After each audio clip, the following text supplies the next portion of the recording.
Te voy a dar un secreto, y este secreto trata de cómo puedes en este caso dejar de contestar tú los mensajes de WhatsApp y empezar a hacer cosas más importantes dentro de tu negocio.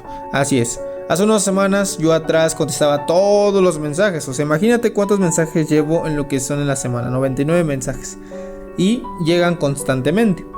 Obviamente lo que yo hice fue integrar una plataforma que es de inteligencia artificial, la cual yo utilizo ¿para qué? Para que en este caso los mensajes los conteste la IA y yo no los tengan que estar contestando.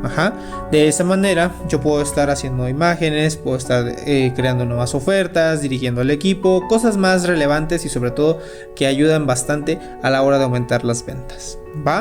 Ahora, ¿qué es lo que vamos a hacer? Obviamente en este video pues no va a dar tiempo para poderte enseñar, pero voy a hacer un video más adelante.